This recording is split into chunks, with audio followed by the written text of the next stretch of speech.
Assalamualaikum warahmatullahi wabarakatuh. A'udzubillahi minasyaitonir rajim. Bismillahirrahmanirrahim. Alhamdulillahi rabbil alamin.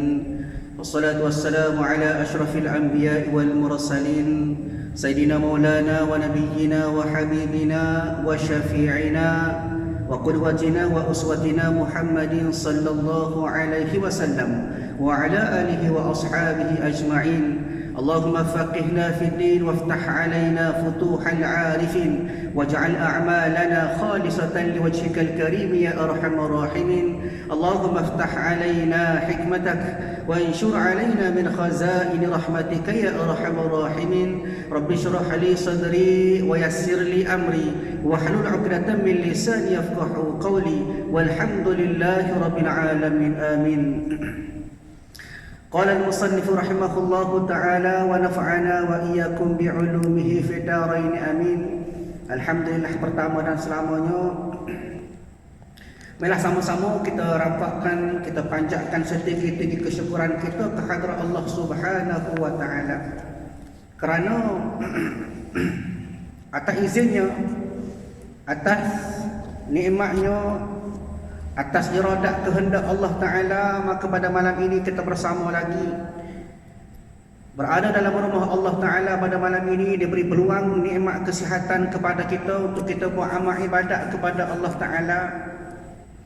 Kemudian nikmat masa, ada kesempatan untuk kita hadir berjamaah. Kemudian kita duduk dalam rumah Allah Ta'ala, duduk dalam majlis ilmu yang dikatakan oleh para ulama sebagai Raudhatul min Riyadil Jannah, satu taman daripada taman-taman syurga. Mudah-mudahan kehadiran kita pada malam ini, tuan-tuan puan-puan yang dirahmati oleh Allah, dicatatkan sebagai salah satu daripada catatan pahala amal kebajikan kita yang akan kita bawa untuk kita menghadap Allah pada yaumul mahsyar, pada hari akhirat nanti insya-Allah. Tuan-tuan puan-puan yang dirahmati oleh Allah, insya-Allah pada malam ini kita sambung lagi kuliah kita daripada kitab Minhajul Abidin pada muka surat 9. Muka surat yang ke-9, baris yang ke-6 daripada atas ke bawah. Maka tatkala selesailah. Situ baik. Kita masih lagi berada dalam, orang kata, pada bab membicarakan tentang ringkasan ataupun secara penerangan awal, penerangan ringkasan tentang apakah yang dikatakan sebagai aqabah ataupun cabaran-cabaran, halangan-halangan, rintangan-rintangan yang perlu kita hadapi, yang perlu kita tempuhi untuk kita menghampirkan diri kita kepada Allah Ta'ala. Dalam istilah tasawuf disebut sebagai kita nak mencapai ataupun kita nak menuju ke hadratillah.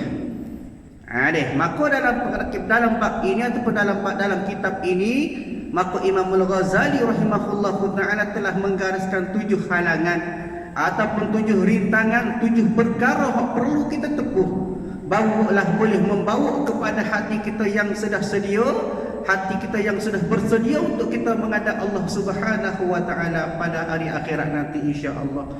Tuan-tuan yang dirahmati oleh Allah, pada malam ini kita sambung pada bab yang ke-6. Setelah pada kuliah yang lepas kita sebut tentang aqabah al-bawa'ith ataupun juga disebut sebagai cabaran ataupun pada bab rintangan-rintangan untuk memberi satu semangat kepada kita, untuk memberi satu orang kata sebagai panduan kepada kita nak lebih, menyebabkan lebih rasa ingin kita buat amal ibadat kepada Allah Ta'ala, disebut sebagai aqabah al-bawa'ith. Apa dia? Maka pada kuliah yang lepas kita sebut, antaranya disebut oleh Imam Al-Ghazali rahimahullahu ta'ala kepada kita pada aqabah yang kelima, aqabah al-bawa'is, iaitulah pada bab yang dikatakan sebagai bab rajak dan khauf. Kita beramal kepada Allah Ta'ala nak kepada rajak dan khauf. Apa dia rajak dan khauf ini tuan-tuan? Rajak iaitulah bila mana kita buat sesuatu amal ibadah, kita harap kepada Allah Ta'ala. Dia nak kepada Allah Ta'ala semata-mata, tidak buat amal ibadat kita atas sebab orang lain tu. Bukan buat kerana nak kepada pujian, tidak, tapi nak kepada Allah Ta'ala terima amal ibadat tersebut. Bila Allah Ta'ala terima, maka itulah satu alamat satu petanda bahawasanya Allah Ta'ala redha atas amal ibadat kita. Maka yang kedua pada bahagian bab ataupun aqabah al-baw'is, iaitu selepas pada kita harap kepada Allah Ta'ala, rojak kepada Allah Ta'ala, maka dalam yang sama kita kena ada bahasa khauf. Apa dia khauf pula? Khauf itu iaitulah kita berasa takut sekiranya Allah Ta'ala tak terima amal ibadat kita. Ulama sebut sebagai haba'an mansura. Disebut dalam Quran haba'an mansura. Apa dia? Seperti mana debu angin yang berterbangan, tak ada nilai di sisi Allah Ta'ala. Buat amal hapus dengan lagu tu ya. Buat amal pahala kita terbang lagu tu ya. Kenapa? Kerana tidak ada apakah yang dikatakan sebagai keperluan ataupun apakah yang dikatakan sebagai nilai di sisi Allah Ta'ala atas segala amal ibadat kita buat. Kita jangan rasa sudah kadang-kadang buat amal tak ada rasa rojak, tak berharap kepada Allah Ta'ala. Buat amal tak apalah, dah muka orang buat, kita pun buat juga. Dia tak apalah, dia buat, kita buat etek. Dia tak sini nampak pelik. Kadang-kadang buat amal malu kat orang, kerana takut kat orang, malu kat tok tua. Kampung lain lah, kampung kita bagus, alhamdulillah ikhlas berlaku. Ayatnya di sini perasaan dia buat amal ibadat tidak ada rasa nak kepada Allah Ta'ala terima, dan dalam masa sama tidak ada perasaan tak sewi Allah Ta'ala menolak ataupun membuang segala amal ibadat kita. Sebab itulah disebut oleh para ulama kepada kita, antaranya salah seorang ulama yang mana bila mana lepas semaya dia tutup muka dia. Lepas misalnya assalamualaikum warahmatullahi, salam yang kedua assalamualaikum warahmatullahi, maka dia tutup muka dia dengan tangan dia. Orang alim, orang yang hebat, maka ditanya oleh anak murid dia, buat apa kat tu guru? Lepas kali semaya tu guru tutup muka. Maka orang sufi ataupun ahli ibadat tersebut, orang alim tersebut, dia kata kan, aku takut Allah Ta'ala ambil semaya aku tadi, lepas semula atas muka aku. Ayatnya nilai ibadat di sisi Allah Ta'ala tidak ada guna sekiranya segala amal kita buat itu tidak harap kepada penerimaan Allah Ta'ala. Kenapa? Kerana amal itulah yang merupakan salah satu janji alamat takwa kita kepada Allah Ta'ala. Semua orang boleh buat amal tuan-tuan, semua orang boleh buat ibadat, tetapi tidak semua diterima oleh Allah Ta'ala. Maka dalam keadaan itu Imam Al-Ghazali sebut kepada kita, inilah juga yang perlu kita ada. Nak menghadap Allah Ta'ala, bila buat amal, mari pasal kita takut kepada Allah Ta'ala, takut Allah tak terima. Yang kedua, harap kepada Allah Ta'ala biar terima segala amal ibadat kita, biar ada nilai, barulah boleh jadi sebagai satu catatan amalan kebajikan kita. Kalau tidak kat buat amal kat bocor, dia ulama sebut bawa kano, bawa cabai nak jumpa Allah Ta'ala, bawa bekal, tapi tercici. Kenapa? Ada kerosakan, adanya tidak penerimaan Allah Ta'ala atas amal ibadat kita. Maka atas sebab itu nak kepada kita ni harap kepada Allah Ta'ala, dalam masa yang sama takut Allah Ta'ala tak terima segala amal ibadat kita. Baik, itu dikatakan sebagai aqabah yang kelima, cabaran yang kelima kita nak menghadap Allah Subhanahu Wa Ta'ala, biar ada perasaan rojak dan khauf, takut, dan dalam masa yang sama kita harap kepada Allah Ta'ala. Baik, masuk kitab. Maka tatkala selesailah daripadanya, maka tatkala selesailah daripadanya, iaitulah bila mana nafsu kita tadi daripada tak harap kepada Allah Ta'ala jadi harap kepada Allah Ta'ala, daripada buat amal kepada kerana benda lain, tapi kita boleh bawa nafsu kita, kita boleh bimbing nafsu kita buat amal kepada Allah Ta'ala, mengharap kepada Allah Ta'ala. Maka bila selesai dah, tercapai dah keadaan tersebut, iaitulah bila mana nafsu kita tadi boleh menempuh daripada aqabah al-bawa'is tadi, maka kembalilah dia. Siapa dia tu kembali dia tu? Kembali ia, iaitulah orang yang buat amal ibadat tadi, orang yang berjalan nak menuju ke hadratillah, nak kepada redha Allah Ta'ala tadi, maka kembalilah ia. Dah muka tadi dia boleh tepuh dah, dia boleh hadap dah masalah tadi, masalah terharap kepada Allah, masalah tak yakin dengan Allah, masalah tidak tak menyerahkan ibadat dia kepada, boleh mengadap dah semua tu. Selesai dah masalah tadi, maka kembali kepada dia, kembali berhadap atas keinginan melakukan ibadat. Dah selesai dah tadi tu, boleh tepuh dah masalah tadi, rintangan tadi, aqabah tadi, maka mari semula perasaan dia nak buat amal ibadat kepada Allah Ta'ala. Maknanya bila mana dia boleh menempuh ataupun boleh menghadap cabaran yang kelima, maka dia kembali berada dalam landasan ataupun perjalanan orang-orang yang nak dapat redha Allah Ta'ala. Maknanya dia sudah hadap 5 dah cabaran dia, maka nak masuk pada yang ke-6 pula. Dalam keadaan itu kembali dia nak buat amal ibadat. Kenapa? Kerana ibadat ini wajib. Kita sebagai manusia ada tanggungjawab kita, iaitulah mengerjakan ibadat kepada Allah Ta'ala. Maknanya dalam keadaan itu sudah bersedia dia kembali nak buat amal ibadat kepada Allah Ta'ala. Dalam mana dia ingat kepada dalil Allah Ta'ala. Allah Ta'ala sebut wa'budullaha wa la tusyriku bihi syai'an. Allah Ta'ala kata sembahlah Allah dan janganlah kamu mensekutukan Allah Ta'ala dengan sesuatu pun. Maka sajalah itu juga orang-orang yang salikin, orang-orang yang nak berjalan menuju hadratillah, maka dia buat amal ibadat kepada Allah Ta'ala. Begitu juga dia yakin dengan dalil Allah Ta'ala. Allah Ta'ala sebut faman kana yarju liqa'a rabbih falyamal 'amalan salihan wa la yusyrik bi'ibadati rabbih ahada. Kata Allah dalam surah Al-Kahfi, Allah Ta'ala sebut barang siapa yang nak mengharap perjumpaan dengan Tuhan, orang-orang yang nak jumpa dengan Allah Ta'ala dalam keadaan Allah Ta'ala redha, lagu mana cara dia? Dia falyamal 'amalan salihan. Kata Allah, nak jumpa Allah Ta'ala, biar Allah Ta'ala terima, tak ada cara lain kecuali kena buat amal yang soleh. Ni kadang-kadang kita ni duk harap semata-mata harap Allah Ta'ala apa, kita tak minta apa dengan Allah Ta'ala, duk harap belah kasihan daripada Allah Ta'ala. Dan Allah Ta'ala pun tengok juga kita pun tak ada usaha nak minta rahmat Allah Ta'ala. Bagaimana Allah Ta'ala nak kasihan kepada kita sekiranya kita sendiri tak kasihan pada diri sendiri? Lagu mana cara? Buat amal ibadat.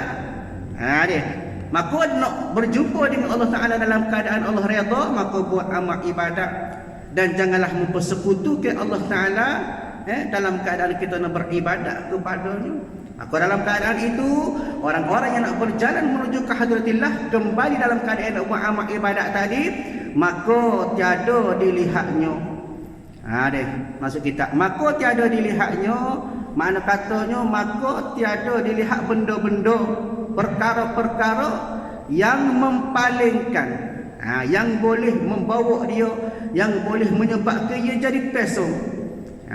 Maknanya dia betul dengan bertepatan dengan kehendak Allah Ta'ala. Tak ada benda dah boleh buat dia tu jadi pesong kepada benda lain daripada buat ibadat kepada Allah Ta'ala.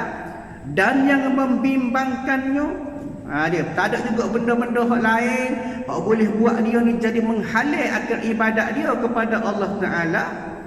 Dan didapatnya, makna kata diperoleh dia tu membangkitkan lagi menyeru. Dia dalam keadaan itu dia berasa sudah ada semangat dah. Ada perasaan dah terpanggil-panggil dalam diri dia, iaitu apa dia? Perasaan apa? Gemar dan suka.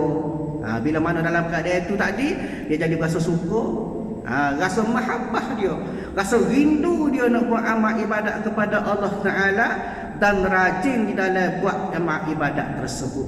Dalam keadaan tersebut hati dia sudah tenang, hati dia sudah berjaya tepuh berbagai halangan tadi, hinggalah kepada halangan yang kelima, hadirkan diri dia sifat rajak dan khauf kepada Allah Ta'ala. Maka dalam keadaan itu jiwa dia sudah bersedia.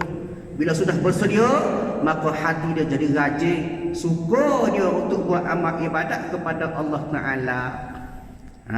Maknanya bila lepas pada lagu tu pula, maka berdirilah dia.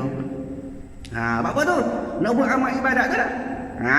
Maka berdirilah ia, maknanya orang-orang yang nak melakukan ibadat tadi, orang-orang yang salikin berjalan ke hadratillah, buat amal ibadat semata-mata kerana Allah Ta'ala dia akan amal ibadat tadi.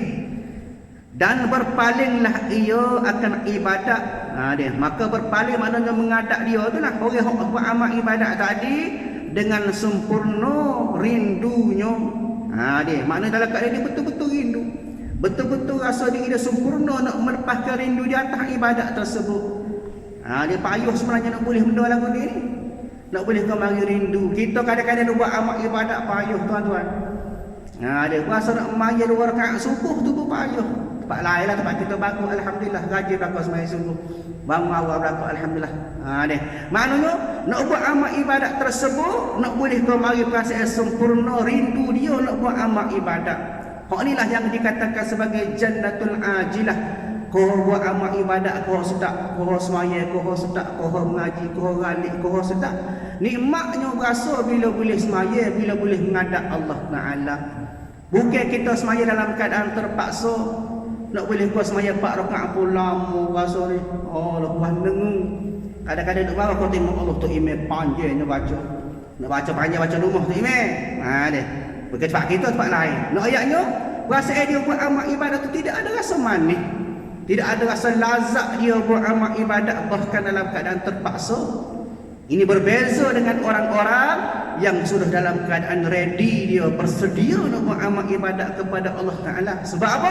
Rindu dia kepada Allah nak buat amal ibadat. Deh.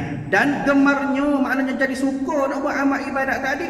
Maka mengekalkan dia, dan maka dalam keadaan itu dia jadi mengekalkan dia dalam ibadat tersebut.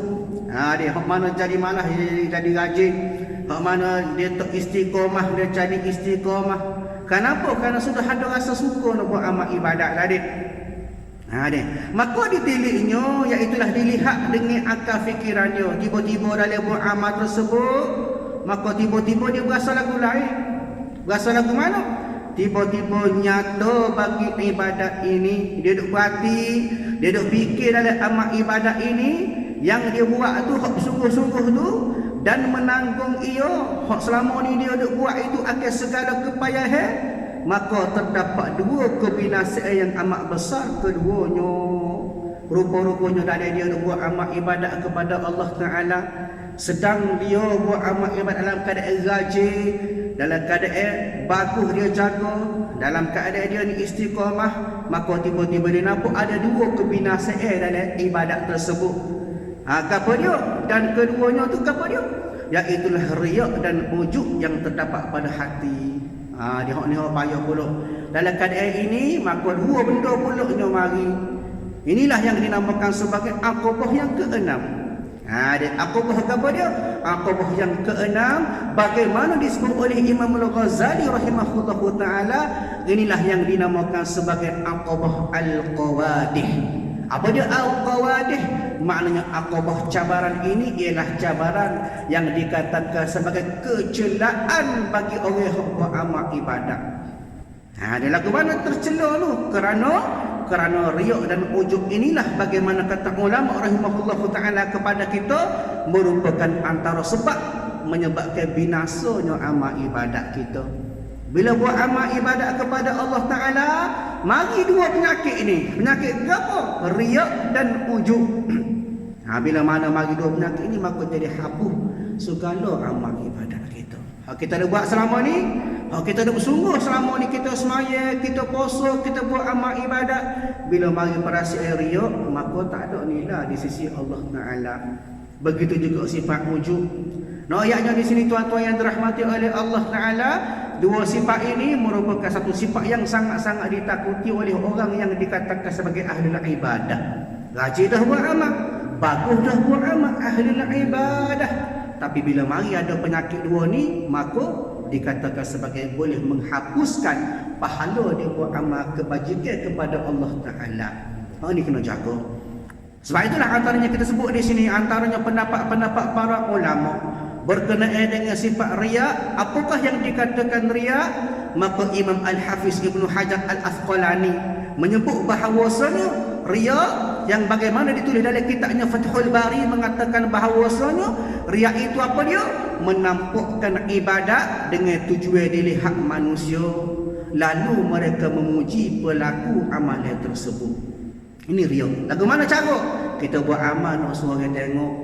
Bila orang tengok bahasa hebat dia. Bila depan orang, kita semaya lama. Allah lama semaya khusyuk depan orang. Dia bagus semaya depan orang, jaga tertib training depan orang. Baca bagus sekali. Dia sampai orang memuji-muji bagus dia. Maka dia buat amal tersebut kerana apa? Kerana nak tunjuk ke orang maka ini dikatakan sebagai riak. Maka ulama sebut bila dalam keadaan riak tak ada pahala buat amal tersebut.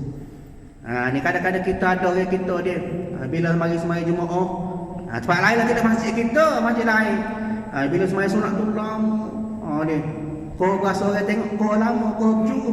Ni tak si. Sembahyang tu bagus, buat amal ibadat tu bagus, tapi bila mana ada riak, maka inilah yang dikatakan satu sifat yang boleh menyebabkan rosak amal kita. Bagaimana juga Imam Al-Ghazali sebut kepada kita bahawasanya riak adalah mencari kedudukan pada hati manusia dengan memperlihatkan kepada mereka hal-hal kebaikan. Tunjuk ke orang buat amal, buat kebajikan, tunjuk ke orang. Dia sedekah, tunjuk ke orang. Buat gambar cek besar 10,000 pergi ke masjid. Niat dia bagus nak sedekah, tapi bila tunjuk ke orang, bila hati dia saja perasaan riak, maka itu tidak bagus. Sebab tu kita kalau boleh buat amal kebajikan biar susu. Orang alim pikat-pikat dulu, tutup guru zaman-zaman dulu, nak bangun sembahyang tahajud jinjing. Dia rumah dulu kan dia gelegak papel. Bangun tu jinjing kenapa takut anak isteri dia tahu dia bangun sembahyang tahajud. Tengok pada anak isteri pun dia susu amal kebajikan dia daripada segala manusia, segala makhluk. Kenapa? Kerana tak sebagi adanya perasaan riak. Dia tak si hadir perasaan riak. Kenapa? Riak inilah yang boleh menyebabkan amal itu, segala ibadat itu tidak ada nilai di sisi Allah Ta'ala. Begitu juga Imam Habib Abdullah Haddad berpendapat bahawasanya riak lagu mana? Riak adalah menuntut kedudukan atau meminta dihormati daripada orang ramai dengan amalan yang dituju untuk akhirat. Bila sebut amal ibadat, orang kata dia bagus. Bagus dia tu bagus. Dia tu bagus semaya berjemaah tak tinggal. Bagus, alhamdulillah. Tapi jangan ada niat ya, tunjuk ke orang. Bila niat tunjuk ke orang, maka rusak selalu. Dia panggil riak selalu tu. Kalau kita buat amal ibadat tak saya tunjuk ke orang, tapi orang tahu. Lagu mana? Tak apa. Sebab apa? Tidak ada niat kita nak tunjuk ke orang. Itu patut kena berhati-hati. Jangan ada perasaan nak biar orang tahu. Jangan perasaan orang nak membangga-bangga dengan kita, sedangkan amal ibadat kita buat semua itu kerana Allah Ta'ala berlaku. Kena ingat bahawasanya banyak peringatan-peringatan yang Allah Ta'ala hadirkan kepada kita, kepada mereka-mereka yang rasa riak dengan Allah Ta'ala, sesama makhluk dan sebagainya. Bagaimana Allah Ta'ala sebut antaranya surah Al-Anfal. Allah Ta'ala sebut bismillahirrahmanirrahim, wala takunu kalladzina kharaju min diyarihim bataran wa ria'an nas wa yasudduna an sabilillah wallahu bima ya'maluna muhit. Kata Allah Ta'ala, dan janganlah kamu menjadi orang-orang yang keluar dari kampung dengan rasa angkuh dan dengan maksud riak kepada manusia, serta menghalangi orang daripada jalan Allah, dan ilmu Allah meliputi apa yang mereka kerjakan. Dia banyak. Begitu juga Allah Ta'ala sebut antaranya surah An-Nisa, walladzina yunfikuna amwalahum ria'an nas wala yu'minuna billah wala bil yaumil akhir wa may yakuni syaitanu lahu qarinan fasa'a qarina. Allah Ta'ala sebut, dan juga orang-orang yang menafkahkan harta mereka. Dia sedekah harta, dia bagi sumbangan kepada seseorang, dia bagi maknanya dia membantu orang lain dengan harta-harta mereka. Kenapa? Kerana riak kepada manusia. Maka orang-orang ini kata Allah Ta'ala tidak beriman dengan Allah Ta'ala, dan kepada hari kemudian, mana bukan setakat atas dunia, hari akhirat pun Allah Ta'ala kira orang ini sebagai orang-orang yang tidak beriman. Barang siapa mengambil syaitan itu menjadi temannya, maka syaitan itu adalah teman yang seburuk-buruk baginya. Allah Ta'ala widah tanda. Allah Ta'ala panggil dah gelaran-gelaran kepada mereka yang riak. Antaranya sebagai Allah Ta'ala gelarkan mereka ini sebagai orang-orang yang tidak beriman. Itu yang pertama.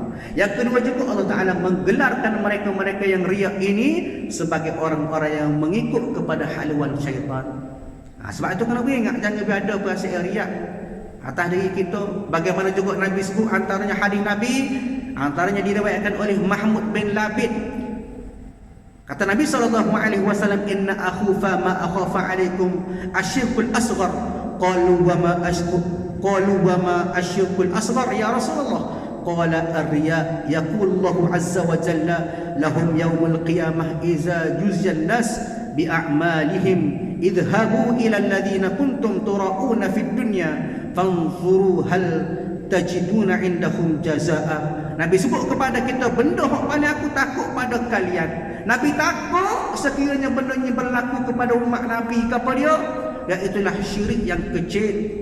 Maka bila mana sahabat tanya, "Apa kat syirik kecil tu wahai Rasulullah?" Maka Rasulullah kata, itulah dia penyakit riya. Allah Ta'ala akan berfirman pada hari akhirat nanti, pada hari akhirat esok, Allah Ta'ala akan bagi tahu kepada orang-orang yang riak. Dia kata kan? Maka Allah Ta'ala akan sebut, pergilah kamu kepada orang yang kamu hendak tunjuk amal kamu atas dunia tu, dan lihatlah adakah di sisi mereka itu ganjaran dengan sebab amalan kamu. Esok tu ayat kita, orang riak-riak ni kata kan? Awak oleh sebab atas dunia awak buat kerja, buat amal ibadat tunjuk ke orang, maka dia akan kata, awak cari orang itulah. Awak cari orang yang awak nak tunjuk atas dia, biar dia beri pahala ke awak setara mana dinilai dia di sisi manusia, di sisi orang yang awak nak tunjuk tadi. Allah Ta'ala ayat begitu. Kenapa? Kerana di sisi Allah Ta'ala tak ada nilai lah. Kalau di sisi Allah Ta'ala ada nilai, Allah Ta'ala akan terima segala-gala. Kalau tak ada nilai, Allah Ta'ala akan ambak, pergi cari orang yang awak tunjuk tu. Kenapa? Inilah yang dikatakan sebagai benda Allah Ta'ala marah, dinamakan sebagai Nabi sebut syirik asghar. Syirik asghar, syirik kecil. Sebab apa syirik kecil? Sebab dia buat amal bukan kerana Allah Ta'ala. Dia buat amal nak tunjuk pada manusia. Dia buat amal nak suruh tahu dia ni hebat buat amal. Dia buat amal nak suruh tahu dia ni rajin buat amal ibadat kepada Allah Ta'ala. Esok-esok tu harus cari. Pergi cari mu siapa dia nak tunjuk atas dunia. Minta pahala dengan dia lah. Jangan minta pahala dengan sampai lagu tu sekali. Kenapa? Kerana sifat riak inilah yang dikatakan oleh para ulama sebagai satu keadaan boleh merosakkan segala amal ibadat kita kepada Allah Ta'ala. Baik, sambung lagi. Dan ujub, sifat ujub juga, lagu tu juga ujub. Ujub apa dia pula? Ujub bagaimanakah yang dikatakan oleh ulama, iaitu kita bangga diri, berasa hebat atas diri kita. Oh hebat aku, dalam kapal ni tak ada orang hebat. Aku lah orang hebat, aku lah orang rajin bangun malam, aku lah orang rajin sembahyang sunat, aku lah orang rajin mengatik sebagainya. Ada orang tak tahu, orang tak tengok, orang tak kata pun kita duk berasa kita. Maka itu dinamakan sebagai ujub. Orang tak ada apa pun tak sampai dengan orang pun ni atas diri kita sendiri.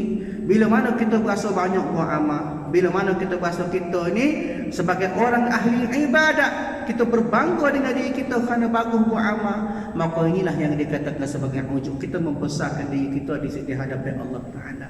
Secara mana kat kita nak besar diri? Kita boleh buat amal ibadat pun atas inayah Allah Ta'ala. Kita kena ingat, berapa ramai orang Allah Ta'ala ambil nikmat kesihatan dia, kena garuk semaya atas kursi, lain dah khusyuk dia. Dia kena penyakit sebagainya, tak boleh nak semaya dengan khusyuk, maka sudah berbeza. Lagu mana inilah yang dikatakan sebagai keadaan yang Allah Ta'ala beri kepada manusia. Bila mana kita syukur atas nikmat Allah Ta'ala beri, maka hati kita jadi tenang selalu.